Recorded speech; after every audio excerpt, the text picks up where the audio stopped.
मेरा नाम रोहन है। मेरी उम्र 23 साल है और मैं दिखने में बहुत ही हैंडसम और स्मार्ट हूँ। जो भी लड़की मुझे एक बार देख ले तो देखती ही रह जाती है। एक दिन अपने काम के सिलसिले में मुझे पुणे से बैंगलोर जाना पड़ा। यह सफ़र मेरे लिए बहुत ज़रूरी था, इसलिए मैंने इसकी तैयारी पहले ही कर ली थी। ट्रेन का टिकट मैंने पूरे 2 महीने पहले ही बुक कर लिया था, ताकि सफ़र आरामदायक हो। ट्रेन शाम 7 बजे की थी और मैं समय से पहले स्टेशन पहुंच गया। जैसे ही ट्रेन आई, मैं अपनी सीट पर जाकर बैठ गया। कुछ समय बाद ट्रेन धीरे धीरे भरने लगी। हर कोच में भीड़ बढ़ती जा रही थी। कुछ लोग अपनी सीटों पर जम गए थे, तो कुछ खड़े खड़े ही जगह तलाशने में लगे थे। माहौल में हल्की हल्की गर्मी और शोर था। तभी मेरी नज़र एक महिला पर पड़ी, जो भीड़ में से रास्ता बनाते हुए मेरी ओर आ रही थी। वह करीब 50 साल की होंगी। उनके साथ 2 लड़कियां थीं।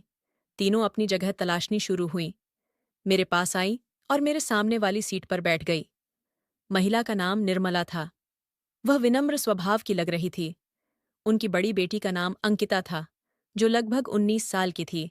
उसने सलवार कुर्ता पहना हुआ था और अपने लंबे बालों को खूबसूरत चोटी में कुंठा था। उसकी खूबसूरती ने मेरी नज़रें उसकी ओर खींचने लगीं। वहीं उसकी छोटी बहन का नाम पूजा था और वह 16 साल की थी।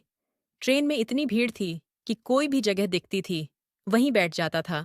कुछ नीचे बैठ रहे थे, बाथरूम के पास जाकर बैठ रहे थे, और कुछ ट्रेन के दरवाजे के पास। गर्मी बहुत थी, क्योंकि यह मई का महीना था। आंटी को बहुत गर्मी लग रही थी। उन्होंने मुझसे कहा, बेटा क्या मैं खिड़की की तरफ बैठ सकती हूँ? मुझे बहुत गर्मी लग रही है और मुझे बीपी की दिक्कत है। मुझे भी गर्मी लग रही थी, लेकिन मैं अपनी सीट किसी को नहीं देना चाहता था। फिर मैंने थोड़ा आगे बढ़कर उनके पास झुककर देखा, तो अंकिता और पूजा दूसरी तरफ बैठी हुई थी। मुझे लगा कि उनके पास बैठने को जगह मिल सकती है, इसलिए मैंने कहा, ठीक है आंटी, आप यहाँ बैठ सकती हैं और मैं अंकिता के पास बैठ जाऊंगा। मैं उठकर अंकिता के पास आ गया। अब हम दोनों एक दूसरे के करीब थे। ट्रेन के झटकों से हमारा शरीर एक दूसरे को छू रहा था। मेरे शरीर का स्पर्श उसके शरीर को हो रहा था, जिससे वह थोड़ी असहज हो रही थी और अपने आप को थोड़ा दूर करने की कोशिश कर रही थी। लेकिन भीड़ के कारण वह ज्यादा दूर नहीं जा पा रही थी। उसने बड़बड़ाना शुरू कर दिया, मम्मी की तो कुछ और ही बात होती है। पापा कह रहे थे कि ऐसी का टिकट बुक करते हैं, लेकिन मम्मी कुछ सुनती नहीं। उन्होंने कहा, ऐसी में तो घुटन होती है और यहाँ तो मुझे गर्मी लग रही है। फिर से थोड़ा सा सरकने की कोशिश कर रही थी, लेकिन जगह नहीं थी। मैंने उसे कहा, ट्रेन में हमेशा ऐसी ही भीड़ होती है। एक बार तो मैंने बाथरूम में बैठकर पूरी यात्रा की है। ये सुनकर अंकिता एकदम बोली, आप क्या बोल रहे हैं? बाथरूम में बैठकर? यात्रा की बाथरूम में कैसे बैठ सकते हो? आपके पास टिकट नहीं था क्या? मैंने कहा, नहीं नहीं, मैंने पहले से टिकट बुक किया था, लेकिन इतनी भीड़ थी कि मुझे अपनी सीट तक भी नहीं जा पा रहा था। उसने कहा, अब तो इतनी भीड़ है भाई, आप अभी बाथरूम में जाकर बैठ जाइए, थोड़ी जगह बनेगी। ऐसा कहकर उसने मुझसे थोड़ी जगह बनाने की कोशिश की, लेकिन जगह थी ही नहीं। ऐसे ही 2-3 घंटे बीत गए। ट्रेन में बहुत गर्मी हो रही थी। अंकिता और आंटी ने जो पानी साथ लाया था, वह सफर के बीच में ही खत्म हो गया। गर्मी के कारण उन्हें बार बार प्यास लग रही थी। दोनों बस अगले स्टेशन के रुकने का बेसब्री से इंतजार कर रही थी। कुछ समय बाद ट्रेन एक छोटे से स्टेशन पर रुकी, लेकिन दुर्भाग्यवश वहां कोई पानी या कोल्ड ड्रिंक बेचने वाला नजर नहीं आया। यह देखकर आंटी और अंकिता परेशान हो गईं। गर्मी और प्यास के कारण अंकिता खुद को बेहद असहज महसूस कर रही थी। उसने निराश स्वर में कहा, मुझे तो बहुत अजीब सा लग रहा है। अगर मुझे पानी नहीं मिला तो इस गर्मी में मैं यकीनन बेहोश हो जाऊंगी। उसकी आवाज में थकावट और बेचैनी साफ झलक रही थी। उसकी हालत देखकर मेरे भीतर कुछ करने की इच्छा जाग उठी। मुझे लगा कि किसी तरह पानी लाना चाहिए, लेकिन समस्या यह थी कि ट्रेन में इतनी भीड़ थी कि दरवाजे तक पहुंचना भी मुश्किल हो रहा था। चारों ओर लोग खड़े थे और रास्ता बनाना असंभव लग रहा था। लेकिन तभी मेरी नज़र इमरजेंसी खिड़की पर पड़ी, जो हमारे पास ही थी। मैंने तुरंत फैसला लिया।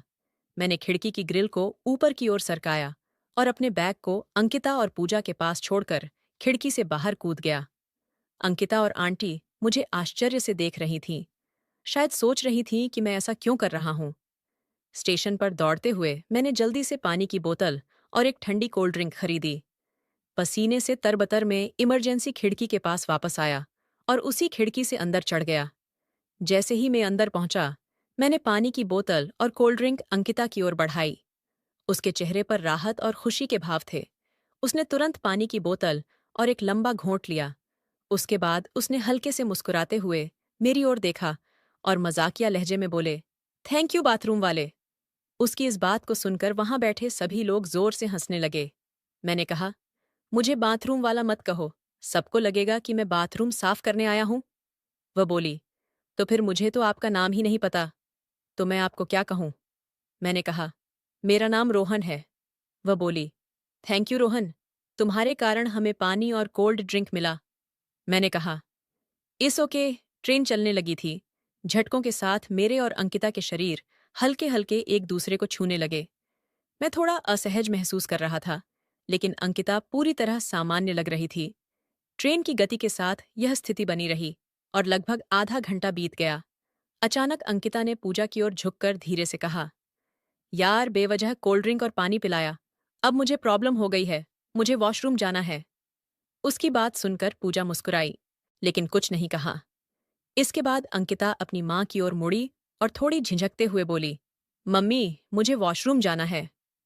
आंटी ने पहले उसे ध्यान से देखा और फिर धीरे से सिर हिलाकर कहा, जाओ बेटा। अंकिता उठी और दरवाजे की ओर जाने के लिए बढ़ी, लेकिन जैसे ही उसने दरवाजे की ओर देखा, वहां की स्थिति देखकर ठिठक गई। वहां इतनी भीड़ थी कि लोग फर्श पर बैठे हुए थे और रास्ता पूरी तरह बंद था। कोई खड़े होकर भी एक दूसरे से सटे हुए था। वह वापस आई और झुंझलाते हुए अपनी सीट पर बैठ गई। अंकिता ने अपनी माँ से कहा, बहुत भीड़ है, लोग नीचे ही बैठे हुए हैं, ऐसे में वॉशरूम तक पहुंचना नामुमकिन है। मैं यह सब देख और सुन रहा था। उसकी परेशानी को देखकर मुझसे रहा नहीं गया। मैंने उससे कहा, क्या हुआ, तुम वॉशरूम जा सकती हो। जो भी लोग रास्ते में बैठे हैं वे उठ जाएंगे और रास्ता देंगे। तुम कोशिश तो करो। अंकिता ने मेरी ओर देखा और हल्की झुंझलाहट के साथ कहा, हम कैसे जाएं? वहां हर जगह लोग बैठे हैं, कौन उठेगा हमारे लिए? आंटी ने मेरी ओर देखा और बोली, बेटा क्या तुम इनके साथ जा सकते हो? इनकी मदद करता हूं मैं। मैंने सहमति में सिर हिलाया और कहा, ठीक है आंटी, मैं इन्हें वॉशरूम तक ले जाता हूं। इसके बाद मैं उठ खड़ा हुआ और धीरे धीरे आगे बढ़ने लगा। अंकिता और पूजा मेरे पीछे पीछे चल रही थी। मैंने रास्ते में बैठे लोगों को एक एक करके धीरे धीरे हटने के लिए कहा। हम जैसे तैसे वॉशरूम तक पहुंचे, लेकिन वहां पहुंचकर पता चला कि सारे वॉशरूम व्यस्त थे। हर दरवाजे पर कोई न कोई खड़ा था। अंकिता और पूजा दोनों मेरी ओर देख रही थीं, मानो पूछ रही हो कि अब क्या करें। तभी एक वॉशरूम का दरवाजा खुला और एक व्यक्ति बाहर निकला। मैंने तुरंत पूजा से कहा, तुम पहले जाओ। पूजा ने हिचकिचाते हुए अंदर कदम रखा। अब मैं और अंकिता वॉशरूम के पास खड़े थे। अंकिता बार बार इधर उधर देख रही थी। मैंने माहौल को थोड़ा हल्का करने के लिए मुस्कुराते हुए कहा, अच्छा हुआ कि तुमने अपनी माँ से कहा, वरना तुम तो बस सीट पर बैठकर ही परेशान होती रहती। अंकिता ने मेरी ओर देखा और हल्के से मुस्कुरा दी। तभी एक लड़का अंकिता को घूर कर देख रहा था। मुझे बहुत गुस्सा आया। मैंने कहा, अरे भाई, क्या तुमने कभी जिंदगी में लड़की नहीं देखी? क्या तुम आदिवासी जमाने से आए हो? कभी कोई लड़की देखने क्या मेरी? यह बात सुनकर वह दूसरी तरफ देखने लगा। ये सुनकर अंकिता हंसने लगी। इसके बाद एक दूसरे बाथरूम से एक आदमी बाहर आया और अंकिता उस बाथरूम में चली गई। जब दोनों लड़कियां लौट आईं, तो हम तीनों फिर अपनी सीट पर बैठ गए। वापस आने पर अंकिता अपनी माँ से बोली, मम्मी अगर रोहन नहीं होता तो हम वहां तक पहुंच ही नहीं पाते। उसने कितनी मेहनत से जगह बनाई और हमें वहां तक लेकर गया। रात के 9 बज चुके थे। धीरे धीरे लोग अपने खाने के डिब्बे निकालने लगे। हर तरफ खाने की खुशबू फैल गई थी, जो भूख को और बढ़ा रही थी। अंकिता आंटी और पूजा ने भी अपना बैग खोला और उसमें से डिब्बे निकालने लगी। उनके खाने में सब्जी और महक रही थी। जैसे ही उन्होंने खाने की तैयारी शुरू की, अंकिता ने मेरी तरफ देखा और मुस्कुराते हुए कहा, रोहन, तुम खिड़की पर जाकर बैठो और मेरी मम्मी को यहाँ आने दो। मैंने उसकी बात सुनी और बिना किसी झिझक के खिड़की के पास जाकर बैठ गया। आंटी मेरे स्थान पर आकर आराम से बैठ गई। अब तीनों मिलकर खाने लगीं। अंकिता का हंसमुख चेहरा और पूजा की चंचलता इस पल को और भी सुखद बना रही थी। जब वे खाने में व्यस्त थीं, तो अचानक अंकिता ने मेरी ओर मुड़कर पूछा, रोहन, तुम खाने के लिए कुछ लाए हो? उसका सवाल सुनकर मैं थोड़ा संकोच में बढ़ गया। मैंने हल्की मुस्कान के साथ कहा, नहीं नहीं आंटी, आप लोग खा लें, मैं ठीक हूं। ये सुनते ही अंकिता ने अपनी आंखों में हल्की शरारत लाते हुए कहा, अरे, हम तुम्हें नहीं खिला रहे हैं, हम तो बस यह पूछ रहे हैं कि तुम खाने के लिए कुछ लाए हो या नहीं। अब मैं थोड़ा सहज हुआ और जवाब दिया, हाँ, मैंने कुछ लाया तो हूं, लेकिन मैं आपके बीच कैसे खा सकता हूं? अंकिता ने मेरी ओर देखा और चिढ़ाने के अंदाज में बोली, अरे, ऐसा क्या लाए हो जो हमारे साथ नहीं खा सकते? मैंने थोड़ा झिझकते हुए कहा, मैं बिरयानी लाया हूं, चिकन बिरयानी। ये सुनते ही अंकिता की आंखें चमक उठीं। वह उत्साहित होकर बोली, अरे वाह, मुझे तो बिरयानी बहुत पसंद है, लेकिन मेरी मम्मी बिरयानी नहीं खाती। हम दोनों तो बिरयानी के बड़े शौकीन हैं। इसके बाद उसने अपनी मम्मी की ओर मुड़ते हुए कहा, मम्मी, तुम खिड़की के पास जाकर बैठो और रोहन को यहां आने दो। आंटी ने हल्की मुस्कान के साथ हामी भर दी और खिड़की के पास जाकर बैठ गई। अब मैं अपनी पुरानी जगह पर वापस आ गया और अंकिता और पूजा के बीच बैठ गया। अंकिता ने मुस्कुराते हुए कहा, चलो, अब अपनी बिरयानी निकालो, देखते हैं कैसी है। मैंने अपना बैग खोला और उसमें से बिरयानी का डिब्बा निकाला। उसकी खुशबू पूरे डिब्बे में फैल गई। अंकिता ने तुरंत कहा, वाह, ये तो बहुत अच्छी लग रही है। चलो, अब इसे हम तीनों मिलकर खाते हैं। मैंने थोड़ी झिझक के साथ कहा, लेकिन यह काफी नहीं होगी, आप लोग पहले अपना खाना खा लीजिए। अंकिता ने ठहाका लगाते हुए कहा, अरे चिंता मत करो, हम सब मिलकर खाएंगे, बिरयानी शेयर करने में ही तो मजा है। खाना खाने के बाद हम सोने की तैयारी करने लगे। आंटी की तबीयत थोड़ी ज्यादा ही बिगड़ गई थी। उन्होंने कहा, मुझे कैसे भी करके अब सोना पड़ेगा, मेरे पैर बहुत दुख रहे हैं और अकड़ गए हैं। तब मैंने अंकिता से कहा, अंकिता, ऊपर का सामान सीट के नीचे रखकर हम दोनों ऊपर बैठ सकते हैं। यहाँ आंटी सो सकती है और नीचे चटाई बिछाकर पूजा सोएगी। माँ चटाई लाई है। इसके बाद आंटी ने कहा, बेटा, लेकिन ये तो तुम्हारी सीट है, हम ये कैसे हो सकते हैं? तब मैंने कहा, नहीं आंटी, आप सो जाओ, मुझे ऊपर जाकर बैठने में कोई प्रॉब्लम नहीं है। आप सो जाएं, नहीं तो आपकी तबीयत बिगड़ जाएगी। आंटी ने नीचे चटाई बिछाकर पूजा को सोने को कहा और सीट पर आंटी सो गई। ऊपर का सामान हमने सीट के नीचे रखा और मैं और अंकिता ऊपर जाकर बैठ गए। हम दोनों को ऊपर कोई नहीं देख रहा था, मेरे पास ही अंकिता बैठी थी। अब रात के 1 बजे थे। थोड़ी देर हम मोबाइल देखने लगे। इसके बाद मैंने मोबाइल रख दिया, क्योंकि मेरा मन मोबाइल में लग नहीं रहा था। मेरा मन तो कहीं और ही था। तभी अंकिता की आंख लग गई और उसने मेरे कंधे पर अपना सिर रख दिया और सोने की कोशिश करने लगी। इसके बाद थोड़े समय में वह झपकी लेकर उठ गई। उसने मेरे कंधे पर सिर रखा हुआ देखकर मुझसे सॉरी कहा। मैंने कहा, कोई प्रॉब्लम नहीं, तुम अपना सिर मेरे कंधे पर रख सकती हो और आराम से सो सकती हो। इसके बाद अंकिता मेरे कंधे पर सिर रखकर सो गई। मैंने देखा कि वह सो गई है। सोते सोते वह गिर न जाए, इसलिए मैंने अपने हाथ को पीछे ले जाकर उसके कमर पर रखा। तभी अंकिता जाग गई और वह मेरी ओर देखने लगी। हम दोनों के दिल जोर जोर से धड़क रहे थे। तब अंकिता ने कहा, तुम यह क्या कर रहे हैं? ऐसा किया तो मुझे नींद नहीं आएगी। तब मैंने कहा, सोना जरूरी है क्या? उस पर उसने कहा, क्या तुम्हें इतनी भीड़ में डर नहीं लग रहा? मैंने कहा, डर तो लगता है, लेकिन इन लोगों का नहीं, तुम्हारा। तब उसने कहा, मुझे ऐसा नहीं लगता कि तुम्हें मेरी चिंता है। फिर मैंने तुरंत अपना हाथ उसकी कमर से हटा लिया। उसने कहा, कोई बात नहीं, घबराओ मत, लेकिन इससे आगे मत जाओ। इसके बाद उसने खुद मेरे हाथ को पकड़कर अपनी कमर पर रखा और बोली, थैंक यू, मुझे सहारा देने के लिए नहीं, तो मैं गिर जाती। सारे लोग सो गए थे, लेकिन हम दोनों ही जाग रहे थे और आपस में बातें कर रहे थे। उसने मुझसे पूछना शुरू किया कि मैं क्या करता हूँ, कहाँ रहता हूँ, मेरी शिक्षा कितनी है, घर में कौन कौन है, मैं कितना कमाता हूँ। इसके बाद धीरे धीरे हमारे प्रेम की बातें भी शुरू हो गईं। हमारे दोनों के मन में एक दूसरे के प्रति भावनाएं जागृत होने लगीं। बातें करते करते अचानक आंटी ने उठकर ऊपर देखा। जब उन्होंने हमें बातें करते देखा, तब अंकिता तुरंत सोने का नाटक करने लग गई। तब आंटी ने कहा, अंकिता, तुम नीचे आकर सो, में बैठती हूँ। तब मैंने कहा, नहीं आंटी, आप सो जाएं, नहीं तो आपकी तबीयत खराब हो जाएगी। इसके बाद मैं थोड़ा सा अंकिता से दूर हो गया। फिर आंटी फिर से सो गई। मुझे यह महसूस नहीं हो रहा था कि अंकिता मुझसे दूर जाए। थोड़ी देर के बाद अंकिता ने मेरा हाथ पकड़कर मुझसे कहा, सो गए क्या? रोहन, तब मैंने भी उसका हाथ पकड़ लिया और धीरे धीरे सहलाने लगा। फिर मैंने कहा, इतनी सुंदर लड़की के पास बैठकर सोने का मन कैसे करेगा? तब उसने हल्की सी मुस्कान दी और शर्माते हुए नीचे देखने लगी। हमें अब बहुत सर्दी लग रही थी। मैंने अपनी बैग से चादर निकालकर हम दोनों ने एक ही चादर लिया। हम दोनों को नींद नहीं आ रही थी। कभी मैं उसे देख रहा था तो कभी वह मुझे देख रही थी।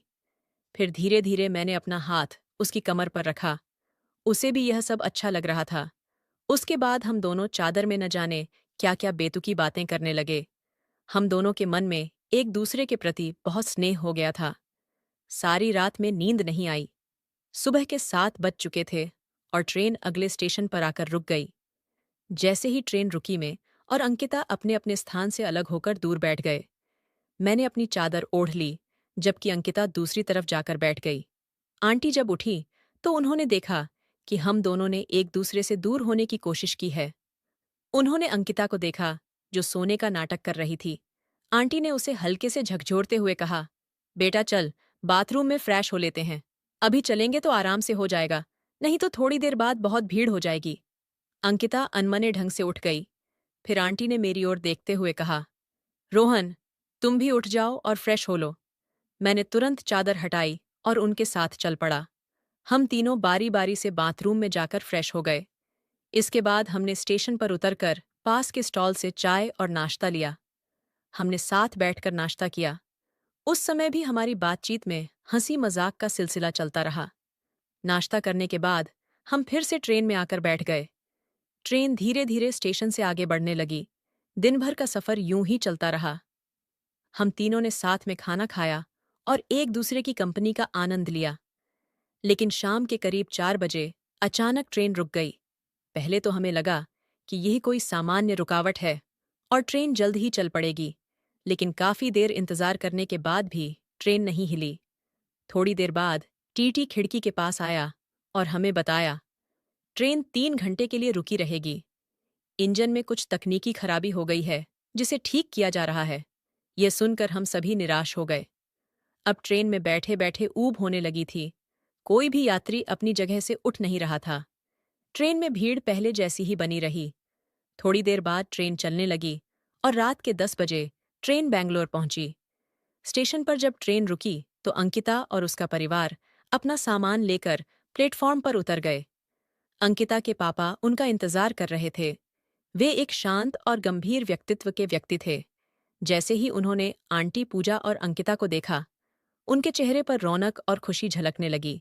उन्होंने आंटी से कहा, सफर कैसा रहा? आप सब ठीक है? आंटी ने मुस्कुराते हुए जवाब दिया, हाँ, सफर आरामदायक था। रोहन नाम के लड़के ने बहुत मदद की। वह बहुत अच्छा लड़का है। इसके बाद उन्होंने मेरी ओर देखा और मुस्कुराते हुए बोले, धन्यवाद बेटा, तुमने मेरी पत्नी और बेटियों की इतनी मदद की। मैंने झिंझकते हुए कहा, कोई बात नहीं अंकल, यह तो मेरा फर्ज था। जैसे ही वे लोग कार की ओर बढ़ने लगे, अंकिता ने थोड़ा पीछे मुड़कर मेरी ओर देखा। उसकी आंखों में गहराई और भावनाओं का समंदर था। मैं इस पल को यूं ही जाने नहीं देना चाहता था, इसलिए मैंने झिझकते हुए कहा, अंकिता रुकना। अंकिता पल भर के लिए ठिठकी और पलटकर मेरी ओर देखने लगी। मैंने अपना फोन निकाला और कहा, तुम्हारा नंबर दे दो, बात होती रहेगी। वह मुस्कुराई और अपना नंबर मुझे दिया। मैंने भी अपना नंबर उसे दिया। यह पल हमारे बीच एक अनकहा वादा बन गया था। उस रात घर लौटते हुए मेरे मन में केवल अंकिता की यादें थीं। उसकी मुस्कान, उसकी बातें और हमारी ट्रेन की यात्रा के दौरान बिताए हर पल मेरे दिमाग में घूम रहे थे। इसके बाद के 6 महीने हमारे जीवन के सबसे खास दिनों में से थे। हम कॉल और मैसेज के जरिए लगातार जुड़े रहे। हर दिन हमारी बातें घंटों चलती थीं, चाहे दिन हो या रात। हमारी बातचीत में एक अलग ही अपनापन और गहराई थी। धीरे धीरे हमारी दोस्ती प्यार में बदल गई। इस दौरान ने अपने करियर को लेकर बहुत गंभीर हो गया था। मैंने तय कर लिया था कि जब तक मुझे एक अच्छी नौकरी नहीं मिलती, तब तक मैं अंकिता के परिवार से शादी की बात नहीं करूंगा। आखिरकार मेरी मेहनत रंग लाई और मुझे एक अच्छी नौकरी मिल गई। मेरी सैलरी 50,000 थी और मेरी पारिवारिक स्थिति भी अब ठीक हो चुकी थी। मैंने अपने दिल की बात अंकिता के परिवार के सामने रखने का फैसला किया। एक दिन मैं अंकिता के घर गया। आंटी ने मुझे देखकर खुश होकर स्वागत किया और तुरंत अंकिता के पापा को बुलाया। अंकिता के पापा मुझे देखकर बोले, हाँ बेटा, कैसे आना हुआ? मैंने साहस जुटाकर कहा, अंकल, मैं अंकिता से शादी करना चाहता हूँ। हम दोनों एक दूसरे से बहुत प्यार करते हैं। उनके चेहरे पर हल्की गंभीरता आई। उन्होंने मुझे बैठने को कहा और फिर पूछा, तुम क्या करते हो, कहाँ रहते हो और तुम्हारी सैलरी कितनी है? मैंने ईमानदारी से जवाब दिया, अंकल, मेरी सैलरी 50,000 रुपये है। मैं एक अच्छी नौकरी में हूँ और मेरी पारिवारिक स्थिति अब स्थिर है। आंटी, जो मुझे पहले से ही मुझे जानती थी, ने मुस्कुराते हुए अपने पति से कहा, यह लड़का बहुत अच्छा है। मैंने इसे ट्रेन में देखा है। ये न केवल हमारी बेटियों की बल्कि औरों की भी मदद करता है। उनकी बात सुनकर अंकिता के पापा ने मुझे कुछ पल देखा, फिर बोले, क्या तुम सच में मेरी बेटी को खुश रख पाओगे? मैंने आत्मविश्वास के साथ कहा, अंकल, अंकिता मेरी जिंदगी का सबसे अहम हिस्सा है। मैं उसे हर हाल में खुश रखूंगा। उनके चेहरे पर हल्की मुस्कान आई और उन्होंने कहा, ठीक है, अगर तुम दोनों एक दूसरे से इतना प्यार करते हो तो मुझे कोई आपत्ति नहीं। यह सुनते ही अंकिता और मेरी खुशी का ठिकाना नहीं रहा। जल्द ही हमारी शादी की तैयारियां शुरू हो गईं। हमारी शादी बहुत धूमधाम से हुई। परिवार, दोस्त और रिश्तेदार इस खास दिन का हिस्सा बने। उस दिन मुझे एहसास हुआ कि जीवन कभी-कभी सबसे खूबसूरत तोहफा वहीं देता है, जहां आप उसे खोजने की उम्मीद भी नहीं करते। ट्रेन की वह यात्रा मेरे लिए एक नई शुरुआत थी। वहीं मुझे मेरी जीवन साथी मिली और उसी सफर ने मेरी जिंदगी को नई दिशा दी। अब हम दोनों खुशी-खुशी अपनी जिंदगी बिता रहे हैं और हर दिन उस यात्रा को याद करके मुस्कुराते हैं। तो दोस्तों, आपको यह कहानी कैसी लगी? कमेंट करके ज़रूर बताएं।